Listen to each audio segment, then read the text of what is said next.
اهو يا حبايبي، بسم الله ما شاء الله. ادي الخميرة اهي خمرت. بصوا المية بتبقى تحت، مية ضعيفة خالص اهي تحت. اهي المية اهي هنا باينة اكتر عشان هي فيها كمية بسيطة اهي.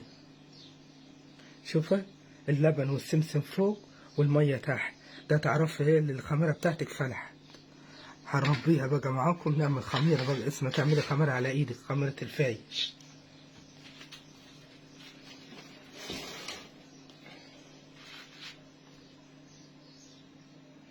اهو يا حبايبي بسم الله ما شاء الله.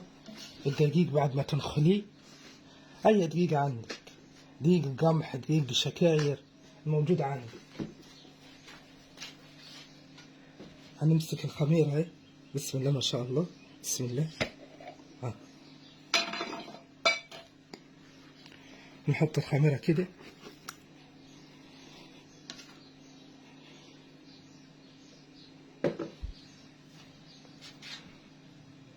بسم الله.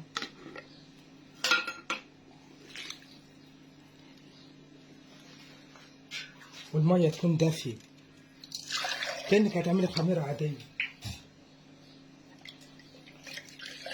ده مطرحها سمسم ولبن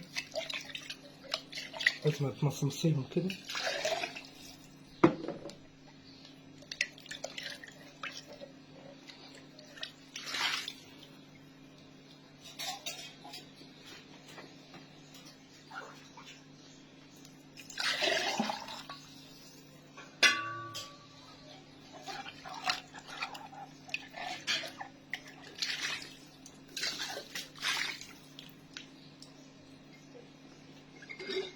كل عايز اطلع الخميرة دي تحت لنفسي.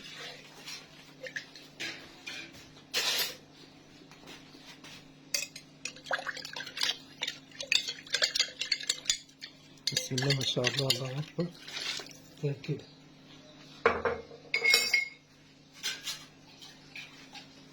بسم الله الرحمن الرحيم. بسم الله ما شاء الله، الله اكبر. زي كده تعجني الخميرة.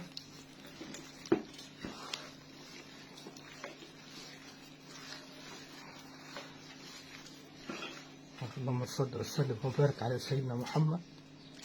المية تكون دافية زي دمعة العين، زي ما بتعملي أي خميرة عادية.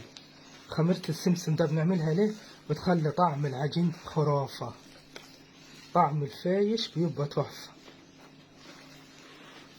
في بيعملوا فايش في المحلات بس ما بيبقاش زي الفايش بتاعنا.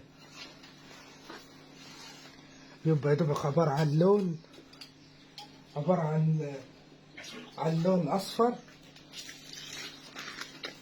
وبتاع. اللهم صل وبارك على سيدنا محمد. عبارة عن لون أصفر. اللهم صل وبارك على سيدنا محمد. وما تحسي كده ما بتاكليش فايش. في ناس بتسميها فايش، الصعيد مسميه فايش، والاسكندرانية والبلاد التانية بيسموه شريك.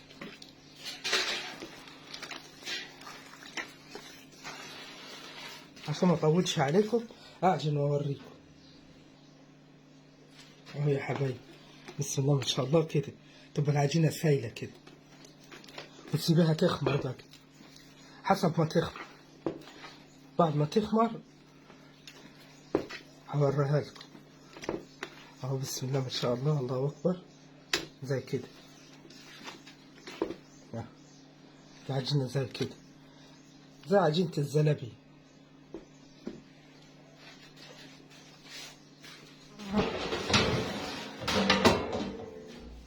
بس ونغطيها ونسيبها تخمر وبوريها لكم. اهو يا حبايبي بسم الله ما شاء الله، الخميره اللي عملناها معاكم بدري اهي خمرت اهي بسم الله ما شاء الله. اهي ملت الحله اهي كده. ايه احنا عملنا المرحله الاولى للسمسم باللبن، والمرحله الثانيه عجلنا اهي كده. المرحله الثانيه قاعده، المرحله الثالثه بقى هوريها لكم.